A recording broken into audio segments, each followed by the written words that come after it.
Hello guys, ഒരു ഇടഞ്ഞ വെള്ളദേശം നമ്മൾ ഗോവയ്ക്ക് പോകാൻ പ്ലാൻ ചെയ്തു. ഗോവയ്ക്ക് പോകാൻ വേണ്ടി നമ്മൾ പറ്റിയും കിടക്കെല്ലാം എടുത്ത് റൂമിൽ നിന്ന് ഇറങ്ങി അങ്ങനെ തന്നെ മസ്ജിദിലെത്തി ഫുഡും കഴിച്ച് മെട്രോ കയറി സൂപ്പർ വ്യൂളം കണ്ട് നമ്മൾ ഇങ്ങനെ റെയിൽവേ സ്റ്റേഷനിലെത്തി ട്രെയിനിൽ കയറി. വാസ്കോഡാമ ട്രെയിനാണേ. എന്നിട്ട് ഞാൻ ഓയിലും ഫോട്ടോ എടുത്ത് വീഡിയോയെല്ലാം എടുത്ത് പിന്നെ ലീലാമണി രാധാന്ന് പറഞ്ഞ് കുറച്ച് ടീംസ് എല്ലാം വന്ന് എബിനെ ചെണ്ടിക്കെല്ലാം വിളിച്ച് എന്നുവെച്ചാൽ എബി ഇങ്ങനെ അതിൻ്റെ സങ്കടത്തിൽ എല്ലാം കണ്ട് ഫുഡും കഴിച്ച് ഇങ്ങനെ കുത്തിരിക്കുക.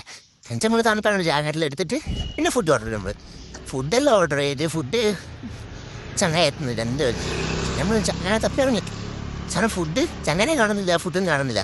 എന്നാൽ തന്നെ ഫുഡ് നമ്മൾ സീറ്റിലെത്തി. അങ്ങനെ നമ്മൾ ഫുഡെല്ലാം കഴിച്ച് സൂപ്പറായിട്ട് ഫുഡെല്ലാം കഴിച്ച് കിടന്നുറങ്ങി കഴിഞ്ഞ് വെളുപ്പിന് 4 മണിയൊക്കെ വെക്കും നമ്മൾ ഗോവ എത്തി. അങ്ങനെ നമ്മൾ ഗോവ എത്തിട്ടാ ഗോവ അങ്ങനെ ഓർത്ത് പോവാ, സ്ഥലത്ത് പോവാ, എല്ലാ ഡെസ്റ്റിനേഷനും നോക്കി.